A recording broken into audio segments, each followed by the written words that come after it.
একটা জিনিস ছাড়া, সেটা হচ্ছে মৃত্যু, মরণ। লোকটা মরে না তাই জান্নাতে যায় না, মরলেই জান্নাতি। এই আয়াতুল কুরসির এই আয়াতে আল্লাহ তাআলা খুব স্পষ্টভাবে নিজের পরিচয় তুলে ধরেছেন। আবার সূরাতুল ইখলাসের ভেতরে আল্লাহ তাআলা খুব চমৎকার ভঙ্গিমায় তিনি নিজের পরিচয় তুলে ধরেছেন। অনুরূপভাবে সূরা হাশরের শেষ 3 আয়াতেও আল্লাহ তাআলা খুব চমৎকার ভাবে নিজের পরিচয় তুলে ধরেছেন। আওয়াজ করে পড়ুন সুবহানাল্লাহ। আমরা সূরা হাশরের শেষ 3 আয়াতের তাফসীর আজকে আমরা শুনব। আসুন আমরা আমাদের রবকে চিনে নেই। আজকের আলোচনার টপিক হচ্ছে আসুন আমাদের রবকে চিনি। আসুন আমাদের, সবাই বলুন, আসুন আমাদের রবকে চিনি। আজকের আমার ঢাকা বিভাগের প্রোগ্রাম থেকে, এই নবাবগঞ্জ বারুয়াখালীর প্রোগ্রাম থেকে আমরা আমাদের রবকে চিনে যাব ইনশাআল্লাহ। বলেন সবাই। সূরা হাশরের শেষ 3 আয়াতের একটা বিশেষ ফজিলত আছে, এটা আপনারা পড়বেন। কি ফজিলত? বিষ্ণু ঈসা ইসলাম বলেন, মান ক্বালা হিনা ইউসবিহু সালাসা মাররাতিন আউযু বিল্লাহিস সামিউল আলীম মিনাশ শাইতানির রাজীম সুম্মা ক্বারাআ সালাসা আয়াতিন মিন আখিরি সূরাতিল হাশরি ওয়াক্কালাল্লাহু বিহি ৭০,০০০ মালাকিন ইউসাল্লুনা আলাইহি ওয়া ইন মাতা ফি যালিকাল ইয়াউমি মাতা শাহীদান। বিশ্বনবী মুহাম্মদুর রাসূলুল্লাহ সাল্লাল্লাহু আলাইহি ওয়াসাল্লাম ইরশাদ করেন, যে ব্যক্তি সকালবেলা 3 বার তেলাওয়াত করবে আউযু বিল্লাহিস সামিউল আলীম মিনাশ শাইতানির রাজীম, এরপরে সূরা হাশরের শেষ 3টি আয়াত তেলাওয়াত করবে, রব্বুল আলামিন ওই ব্যক্তির জন্য ৭০,০০০ ফেরেশতা নিয়োগ দিবেন, যারা সারা দিন ওই লোকের জন্য মাগফিরাতের দোয়া করবে। শুধু এখানেই শেষ নয়, বিশ্বনবী ফরমান, ওয়া ইন মাতা ফি যালিকাল ইয়াউমি মাতা শাহীদান, ওই দিন যদি ওই ব্যক্তিটা ইন্তেকাল করে, সে শহীদ হয়ে কিয়ামতের দিন আল্লাহর সামনে দাঁড়াবে। সকালবেলা যদি পড়েন 3 বার আউযু বিল্লাহিস সামিউল আলীম মিনাশ শাইতানির রাজীম 3 বার পড়ে সূরা হাশরের শেষ 3 আয়াত যদি তেলাওয়াত করেন, তাহলে আপনার জন্য আল্লাহ তাআলা ৭০,০০০ ফেরেশতা নিয়োগ করবে। সারা দিন তারা আপনার জন্য মাগফিরাতের দোয়া করবে, আর ওই দিন ইন্তেকাল করলে আল্লাহ তাআলা শহীদ হিসেবে আপনাকে কিয়ামতের দিন দাঁড় করাবে। সুবহানাল্লাহ। এত আস্তে। আবার সন্ধ্যাবেলায় যদি পড়েন, সারা রাতের জন্য ৭০,০০০ ফেরেশতা মাগফিরাতের দোয়া করবে। ওই রাতে মারা গেলে শাহাদাতের মৃত্যু নসিব হয়ে যাবে। এজন্য এই দোয়াটা পড়ার দরকার আছে না নাই? আযকারুস সাবাহি ওয়াল মাসা, সকাল সন্ধ্যার যে জিকির, এই জিকিরের অন্তর্ভুক্ত করে নেবেন এই ওয়াজিফাটা। যে হাদিসটা বর্ণনা করলাম সুনানে তিরমিজির হাদিস, যদিও হাদিসটা সনদের দিক থেকে দাঈফ, কিন্তু মুহাদ্দিসিনে ইকরাম বলেছেন যেহেতু এটা ফাজাইলুল আমালের হাদিস, এটা পড়ার ক্ষেত্রে কোনো নিষেধাজ্ঞা নাই, এটা পড়া যাবে। সো সকাল সন্ধ্যা যদি সুযোগ হয় এই ওয়াজিফাটা যেন আমরা পড়ি। এই 3টি আয়াতের ভেতরে আল্লাহ তাআলা তার 14টি গুণবাচক নাম উল্লেখ করে দিয়েছেন। কয়টি? আওয়াজ করে বলেন তো, যারা শুনতে পেয়েছেন বলেন। এই 3টি আয়াতের মধ্যে আল্লাহর কয়টি সুন্দর সুন্দর গুণবাচক নাম আছে বলেন তো? কয়টি? সবাই বলেন কয়টি? 14টি গুণবাচক নাম, চমৎকার চমৎকার নাম। যে নামগুলো যদি আমরা আজকে পড়ি, শুনি, জানি, আল্লাহ তাআলা সম্পর্কে ব্যাপক ধারণা, ইনডেপথ, আমার রব সম্পর্কে ইনডেপথ নলেজ নিয়ে আজকে আমরা ফিরতে পারবো ইনশাআল্লাহ। বলেন সবাই। আসুন আমরা আল্লাহ তাআলার এই চমৎকার চমৎকার 14টি নামের ব্যাখ্যা বিশ্লেষণ আজকের এই তাফসীর ময়দান থেকে জানি। প্রিয় ভাইয়েরা, আল্লাহর অনেক সুন্দর সুন্দর নাম আছে। আমাদের উচিত এই নামগুলো দিয়ে আল্লাহকে ডাকা। ভাই, তোমরা যদি ড্রোন একেবারে আমার মাথার সামনে নিয়ে আসো তাইলে হবে? একটা নিরাপদ দূরত্বে রাখতে হবে, এই ড্রোনের সাউন্ড যেন আমি না পাই। সেফ জোনে থাকতে হবে, দূরে থাকো। সম্মানিত ভাইয়েরা, আল্লাহ তাআলার চমৎকার চমৎকার অনেক নাম আছে যেগুলো আল্লাহ তাআলা কোরআনে উল্লেখ করেছেন। আল্লাহর আসল নাম হচ্ছে আল্লাহ। আসল নাম কি? সবাই বলুন, আসল নাম কি? কি মাঝখানে কি সমস্যা? এই ভাই যদি না দাঁড়ায়, ওই যে মহিলা প্যান্ডেলের বোনরা তো দেখবে না। ভাই আপনি একটু বসেন, মাঝে মাঝে একটু দাঁড়াবেন। ঠিক আছে, ঠিক আছে, হ্যাঁ হয়েছে। আল্লাহ তাআলার আসল নাম হচ্ছে আল্লাহ। আওয়াজ করে আল্লাহর একটা ডাক দেন, বলেন আল্লাহ। মন থেকে, হৃদয়ের গহীন থেকে, হৃদয় নিংড়ানো মনের সবটুকুন ভালোবাসাকে উজাড় করে দিয়ে আল্লাহর নামটা জপেন তো, পড়েন তো আল্লাহ। কেমন লাগে? ভালো লাগে? এর চেয়ে সুন্দর মধুমাখা নাম, জাদুমাখা নাম আর আছে? দু একজন বলছে নাই। আওয়াজ করে বলেন, এর চেয়ে সুন্দর নাম আর আছে? আল্লাহ নাম যতই জপি ততই মধুর লাগে, নামে এত জাদু থাকে কে জানি তো আগে। আল্লাহ নাম যতই জপি, ও নাম জপে প্রিয়তম, ও নামে জপে মজনু সম, ওই নামে পাপিয়া গাহে হৃদয় গোলাপে বাগে। আল্লাহু নাম যতই জপি, আল্লাহু আকবার।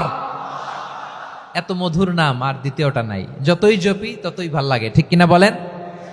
এজন্য রব্বুল আলামিন বলেন, ওয়ালিল্লাহিল আসমাউল হুসনা ফাদউহু বিহা ওয়া যারুল্লাযীনা ইউলহিদুনা ফি আসমাই সায়ুজজাউনা মা কানু ইয়ামালুন।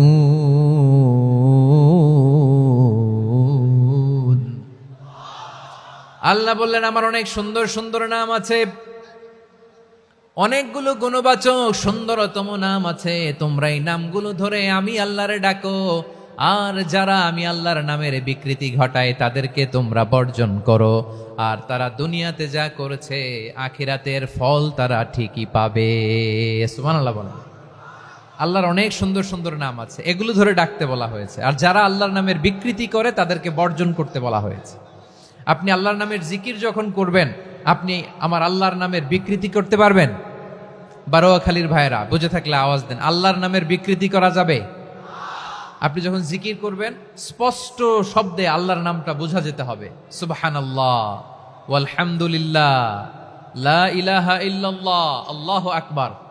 একসাথে মিলিয়ে করেন অথবা আলাদা আলাদা করেন, অথবা শুধু আল্লাহ আল্লাহ এই নামের জিকিরও যদি করেন স্পষ্ট বোঝা যাইতে হবে। আল্লাহর নামের বিকৃতি করা যাবে, কিন্তু আল্লাহর নামের বিকৃতি করে জিকির এদেশে আছে না নাই? আছে। দেখবেন জিকিরের মধ্যে হুই হুই হুই হুই হুই এরকম করতেছে, আছে না নাই? সবাই মিলে লাফাচ্ছে, দফাচ্ছে, মাথা ঝুলাচ্ছে, আর কি কি যেন বলে, ওইটার মধ্যে আমি আল্লাহর নাম খুঁজে পাই না, এরকম আছে না নাই? হ্যাঁ, হই হই করে কিম্ভূত কিমাকার অদ্ভুত আওয়াজ করে তারা জিকির করে, সেখানে আল্লাহর নাম নাই। এই জিকির আল্লাহর কাছে গ্রহণযোগ্য হবে? আল্লাহ বলেন, ওয়াযারুল্লাযীনা ইউলহিদুনা ফি আসমাইহি, খবরদার আমার নামের যারা বিকৃতি ঘটায় তাদেরকে তোমরা বর্জন করো। এজন্য জিকির যখন করব সুস্পষ্টভাবে আল্লাহ তাআলার নাম সেখানে থাকতে হবে, ঠিক কিনা বলেন? আবার আল্লাহ বলেন, যেমন মনে চায় তেমন জিকির তোমরা করো না। ফাযকুরুল্লাহা কামা আল্লামাকুম মা লাম তাকুনু তা'লামুন। তোমরা জানতে না, আল্লাহ তোমাদের জানিয়েছেন কেমন করে আল্লাহর নামের জিকির করতে হয়। যেমন আল্লাহ শিখিয়েছেন তেমন করে আল্লাহরে ডাকো, ঠিক কিনা বলেন? আল্লাহ তাআলা যেমন শিখিয়েছেন তেমন ভাবে আল্লাহ তাআলাকে ডাকতে হবে, ঠিক ওই পদ্ধতিতে আল্লাহ তাআলার নাম যুক্ত হবে। কোন পদ্ধতিতে সেটাও আল্লাহ বলে দিচ্ছেন। আল্লাহ তাআলা বললেন, ওয়াজকুর রাব্বাকা ফি নাফসিকা তাদাররুআন ওয়া খীফাতান ওয়া দুনাল জাহরি মিনাল কওলি বিল গুদুই ওয়াল আসাল ওয়া লা তাকুম মিনাল গাফিলিন। খবরদার আল্লাহর নামের জিকির করো, আল্লাহকে ডাকো। ফি নাফসিকা মনে মনে, তাদাররুআন সবিনয়ে, খীফাতান ভীত বিহবল চিত্তে, দুনাল জাহারি মিনাল কওল অনুচ্চ স্বরে অনুচ্চ আওয়াজে। এভাবে আল্লাহর ডাকলে সেই ডাকা কবুল করে নিবে কে? তাহলে আল্লাহকে জপতে হবে মনে মনে, সবিনয়ে, ভীত বিহবল চিত্তে, অনুচ্চ স্বরে, এভাবে জিকির করতে হবে। বিশ্ব ইসলাম এবং বিশ্বনবীর সাহাবারা ঠিক এই পদ্ধতিতে আল্লাহ তাআলাকে ডাকতেন। তাহলে এই যে আল্লাহ তাআলার সুন্দর সুন্দর নামগুলো আছে, এগুলো ধরে আমরা আল্লাহ তাআলার জিকির করব, তার প্রশংসা করব, তার পবিত্রতা বর্ণনা করব, তাহলে খুশি হবেন কে? বিষ্ণু ঈসা ইসলাম বলেন, আশ-শাইতানু জাসিম আলা কলবি ইবনে আদম, শয়তান বনি আদমের কলবের মধ্যে এরকম খামচি মেরে বসে থাকে। খামচি বোঝেন তো? শয়তান বনি আদমের হৃদয়ে কলবে খামচি মেরে বসে থাকে। ফাইদা যাকারাল্লাহ খানাসা, যখন মানুষ আল্লাহর জিকির করে শয়তান দৌড়ে পালায়। ওয়াইদা গাফালা ওয়াসওয়াসা, আর মানুষ যখন অমনোযোগী হয়, গাফিল হয়, শয়তান আবার টেম্পটেশন দেয়, আবার ধোঁকা দেয়, আবার ওয়াসওয়াসা দেয়।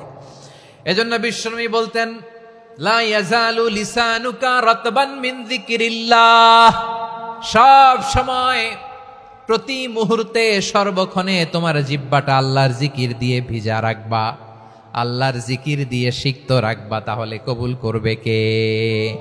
সবাই পড়েন সুবহানাল্লাহ, আলহামদুলিল্লাহ, লা ইলাহা,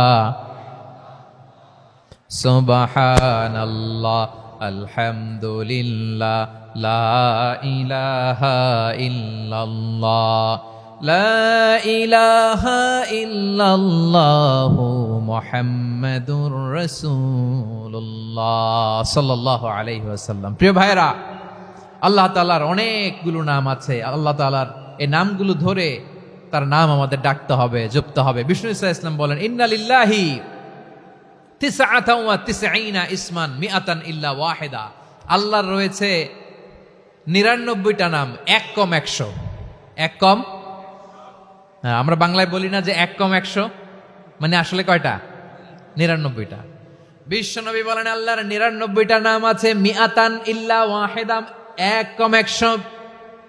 মান আহসাহা দাখালাল জান্নাহ, যে ব্যক্তি 99 নাম মুখস্থ করে তার সিনার ভেতরে রাখবে, আল্লাহ তাআলা তাকে জান্নাত দিয়ে ধন্য করে দেবে। এবার বলেন, আল্লাহর নামগুলো জানার দরকার আছে না নাই? এই নামগুলো আমরা জপব, মুখস্থ করব। এই নামগুলো আগে আয়ত্ত করতে হবে। এই নামের যে অর্থ সেটা অনুধাবন করতে হবে। এই নামের যে দাবি সেটা মানতে হবে। সিবগাতাল্লাহ ওয়া মান আহসানু মিনাল্লাহি সিবগা ওয়া নাহনু লাহু আবিদুন, আল্লাহর রঙে রঙিন হইতে হবে। আমার আল্লাহ দয়ালু, আমরাও দয়ালু হতে হবে।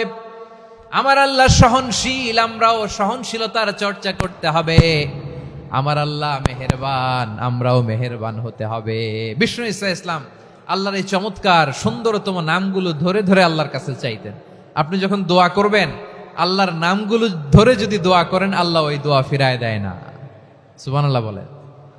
আপনি যদি দোয়ার মধ্যে বলেন ইয়া রহমান, সবাই বলেন ইয়া রহমান, ইয়া রহিম, ইয়া হাইয়ু, ইয়া কাইয়ুম, আল্লাহর চমৎকার নামগুলো ধরে ধরে যদি আল্লাহর কাছে ফরিয়াদ করেন, আল্লাহর নামগুলো ডাকে, মুহূর্তেই কবুল করবে কে?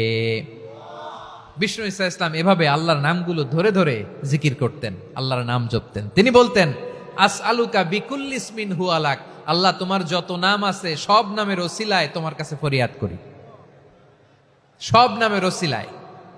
আনজালতাহু ফি কিতাবিক, যে নাম তুমি তোমার কিতাবে নাজিল করেছো। আও আল্লামতাহু আহাদাম মিন খালকিক, অথবা তোমার কোন সৃষ্টিকে তোমার নাম তুমি জানিয়েছো। আও ইস্তাসারতা বিহি ফি ইলমিল গায়বি ইনদাক, অথবা গায়েবের জ্ঞানে তুমি তোমার নিজের জন্য ওই নামগুলো সংরক্ষিত রেখে দিয়েছো। সব নামের ওসিলায় তোমার কাছে চাই। সুবহানাল্লাহ পড়েন। তার মানে আল্লাহ তোমার যে নামগুলো আমরা জানি এগুলার ওসিলায়ও চাই, যে নামগুলো আমরা জানি না সেগুলোর ওসিলায়ও চাই। আল্লাহর সব নাম আল্লাহ আমাদেরকে জানায় নাই, কিছু নাম জানিয়েছেন, কিছু নাম তিনি জানান নাই। সুবহানাল্লাহ বলেন। আল্লাহ তাআলা তার কিছু নাম কোরআনে উল্লেখ করেছেন, কিছু নাম স্পেশাল কিছু নবীদেরকে জানিয়েছেন, আর কাউকে জানান নাই। কিছু নাম তিনি কিয়ামতের দিন আমাদের সামনে প্রকাশ করবেন যে এইটাও আমার একটা নাম, এটা তোমরা কেউ জানতা না। সুবহানাল্লাহ, সারপ্রাইজ হিসেবে আল্লাহ তাআলা রেখে দিয়েছে, কেউ জানে না। কিয়ামতের দিন আল্লাহ তাআলা সেই নামগুলো জানাবেন। আর কিছু নাম আছে সেই নামগুলো আল্লাহ কোরআনেও বলে নাই, কোন নবীরেও জানায় নাই, কিয়ামতের দিনও সারপ্রাইজ হিসেবেও জানাবে না। ওই নামগুলো স্বয়ং খোদ আল্লাহ ছাড়া কেউ জানে না। এজন্য বিশ্বনবী দোয়ার সময় বলতেন, আল্লাহ তোমার যে নামগুলো জানি, যে নামগুলো জানি না, সব নামের বরকতে তোমার দরবারে চাই, সব নামের ওসিলায় তোমার কাছে ফরিয়াদ করি। সুবহানাল্লাহ বলেন। তাহলে সূরা হাশরের মধ্যে আমরা আল্লাহর মোট কয়টা নাম পাবো দেখি, মনে আছে কিনা? হ্যাঁ, কয়টা? আওয়াজ করে বলেন কয়টা? মাশাআল্লাহ। এই 14টা শোনার আগ্রহ আছে? এই দু একজন যে ওঠা বসা করতেছেন, এই ডাস্টে তো ডাস্ট অ্যালার্জি হয়ে যাবে, ধুলাবালিতে আসার সময় তো অনেক ধুলা খাওয়াইছেন আমার এই জায়গায়। একটু শান্ত হয়ে বসেন, আমরা শান্ত হয়ে বসি, অল্প কিছু সময় কিছু কথা আলোকপাত করব, তারপর আমরা বিদায় নিব। উঠবো না, কেউ দাঁড়াবো না, উঠবো না। সেই গতকাল থেকে, গত রাত থেকে আমি দেখেছি তো আপনাদের কাণ্ড কারখানা, ভিডিওতে দেখেছি, কাঁথা বালিশ নিয়ে গত রাতে চলে আসছে। তো অনেক কষ্ট করে অনেক সময় অপেক্ষা করেছেন, আর অল্প কিছু কয়েক মিনিট আপনারা বসেন, আমরা একসাথে বিদায় নেব ইনশাআল্লাহ। তাহলে প্রিয় বারুয়াখালীবাসী, বলেন তো সূরা হাশরের শেষ 3 আয়াতে আল্লাহর কয়টা নামের দেখা মিলবে? সবাই একসাথে আওয়াজ করে কয়টা? আসুন আমরা শুরু করে দিই। আল্লাহ তাআলা বলছেন, হুয়াল্লাহুল্লাযী লা ইলাহা ইল্লা হুয়া আলিমুল গায়বি ওয়াশ শাহাদাতি হুয়ার রহমানুর রহিম। আল্লাহ বলেন হুয়াল্লাহ, তিনি হলেন আল্লাহ, আল্লাযী লা ইলাহা ইল্লা হু, তিনি ছাড়া কোনো ইলাহ নাই। আছে নাকি? বারুয়াখালীবাসী আওয়াজ করে বলেন তো দেখি, আমাদের ইলাহ কয়জন? আরো জোরে বলেন। একজন হইলে ভালো না বেশি হইলে ভালো? ওয়া ইলাহুকুম ইলাহু ওয়াহিদুন লা ইলাহা ইল্লা হুয়ার রহমানুর রহিম। আল্লাহ বলেন তোমাদের ইলাহ হলো একজন, তিনি ছাড়া কোনো ইলাহ নেই, তিনি দয়াময়, তিনি মেহেরবান। ইলাহ যদি একজন না হয়ে দুইজন হতো, ঝামেলা আছে না নাই? লাউ কানা ফীহিমা আলিহাতুন ইল্লাল্লাহু লাফাসাদাতা, আকাশ এবং জমিনের মধ্যে ইলাহ একজন না হয়ে যদি মাত্র দুইজন হতো, আকাশ জমিন ভেঙে খান খান হয়ে যেত। ঠিক কিনা বলেন? দুইজন ইলাহ হইলে খান খান হয়ে যেত। আমাদের রব একজন হইলে ভালো না বেশি হইলে ভালো? কথা বুঝতেছেন? আরে একজনের তো মন জোগায় চলতে পারি না, ঠিক কিনা? হ্যাঁ, একজন, তিনি যে আদেশগুলো দিয়েছেন আমাদের দুর্বলতার কারণে আমরা তো পারি না। যদি 10 জন হইতো, ওই 10 জনের হ্যাপি করতে পারতাম, তাদেরকে স্যাটিসফাই করা যেত এত সহজে? 10 জনের 10 নিয়ম থাকতো। একজন বলতো আমার সেজদা দিবি সকালে, আরেকজন বলবে আমার জন্য নামাজ পড়বি 3 বার, আরেকজন বলবে আমার জন্য যাকাত দিবি এতবার, আরেকজন বলতো আমার জন্য কুরবানি দিবা এতবার। তাহলে আমাদের জন্য কঠিন হয়ে যেত, ঠিক কিনা?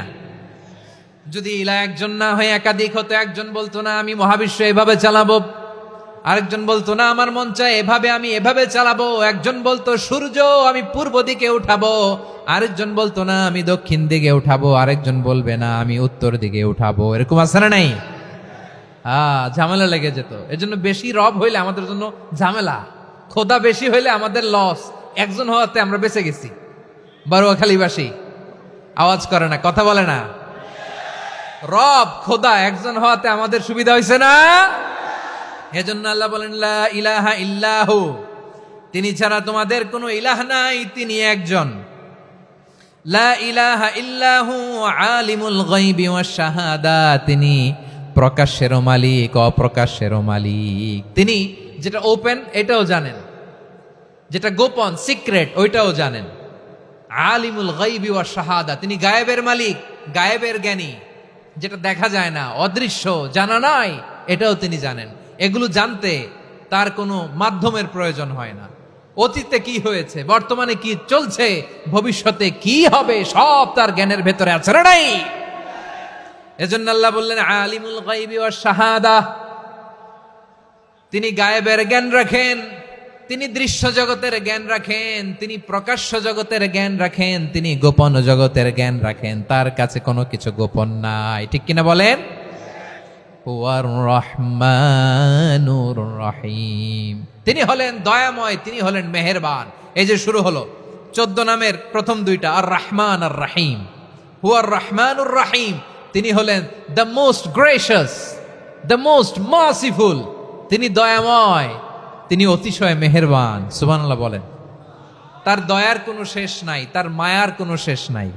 আল্লাহ, তাহলে 14টা নামের মধ্যে কয়টা পাইলাম? একটা কি? আর রহমান। বারোয়াখালীবাসী বুঝে থাকলে আওয়াজ করে বলেন, প্রথমটা কি? 2 নাম্বার আর রহিম। আওয়াজ করে বলেন 2 নাম্বার। আওয়াজ করে সবাই গলা ছেড়ে দিয়ে উত্তর দেন তো, প্রথম নামটা কি?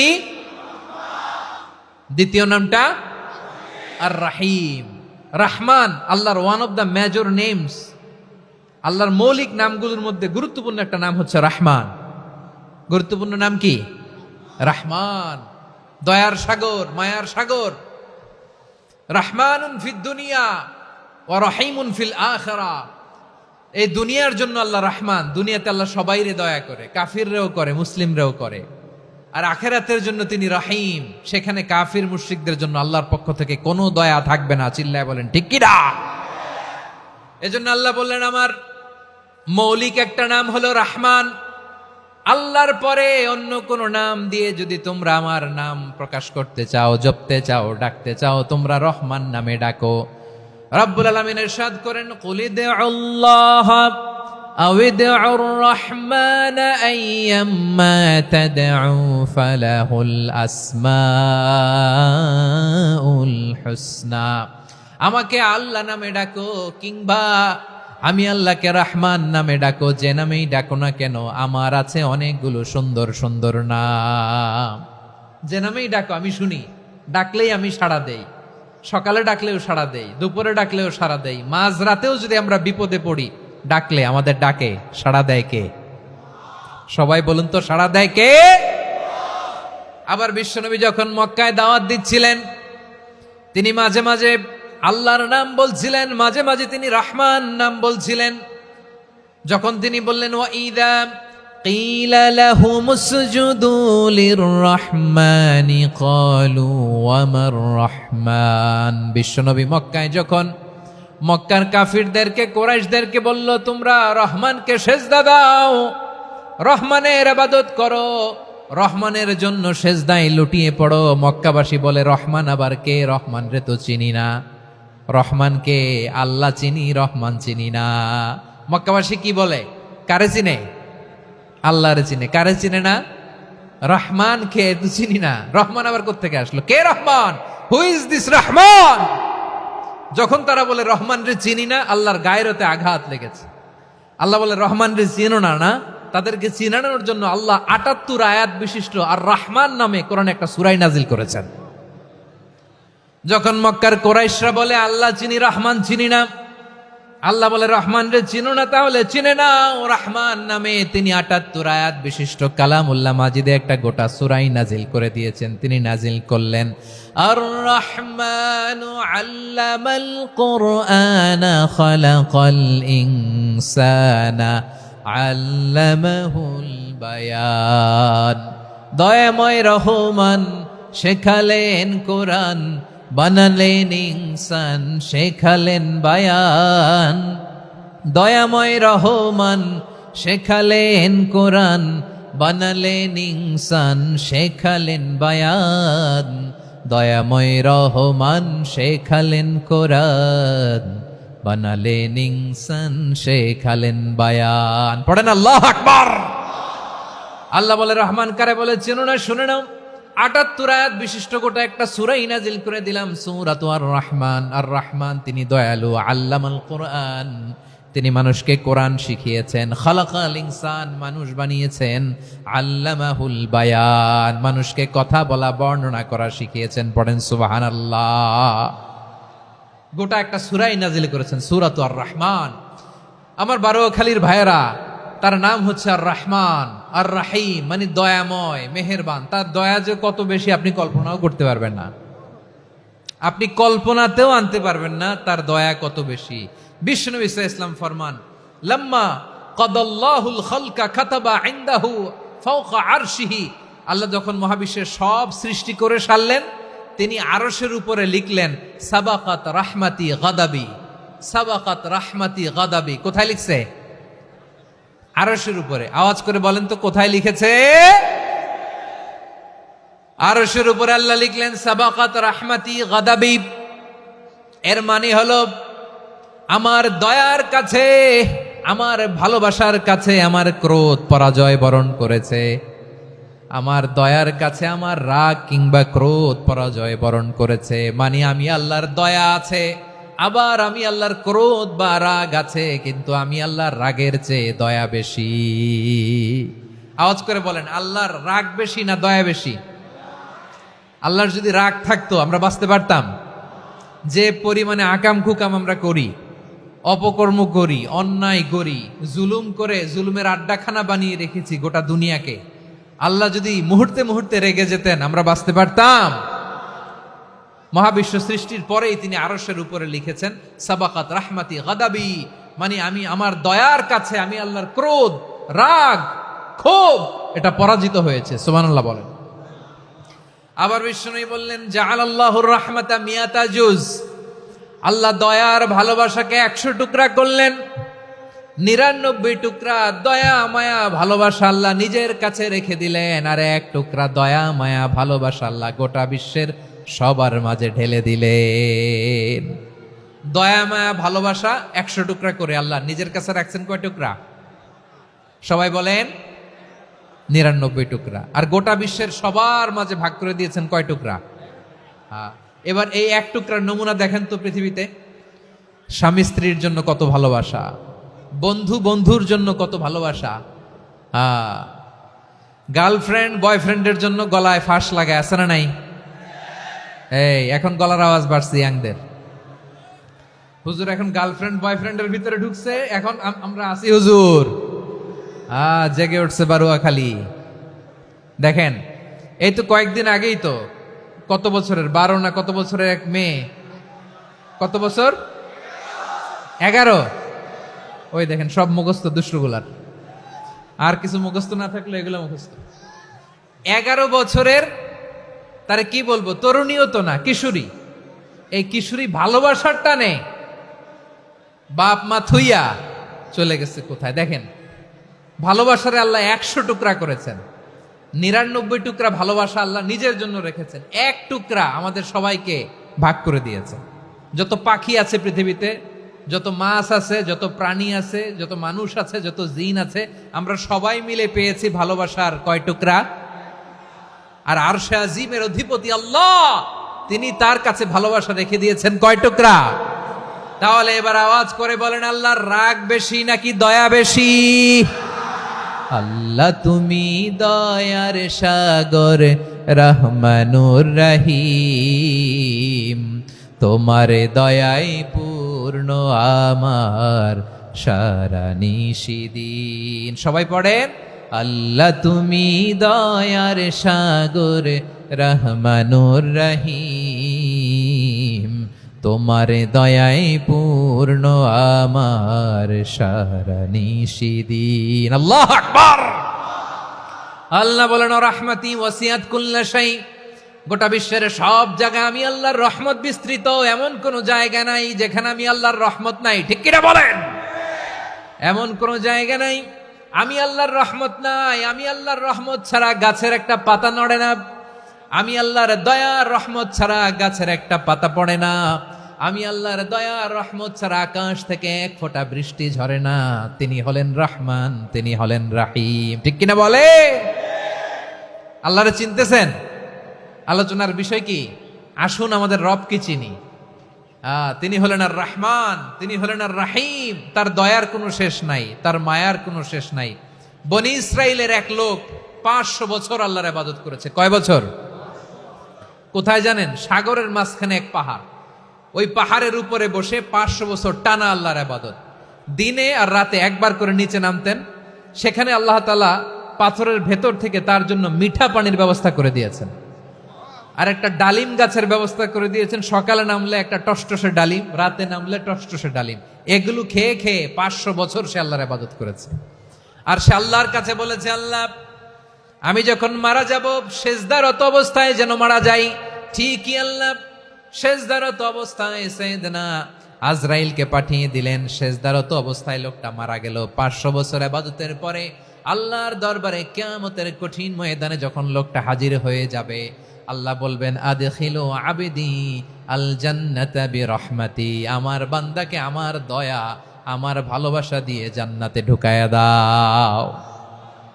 500 বছর ইবাদত করছে তো আমার দয়ায় আমার বান্দারে জান্নাত দাও। এই বান্দা বলে বাল বি আমালি, আল্লাহ তোমার দয়া লাগবে কেন, আমি আমার আমল দিয়ে জান্নাতে যেতে চাই। কি দিয়ে?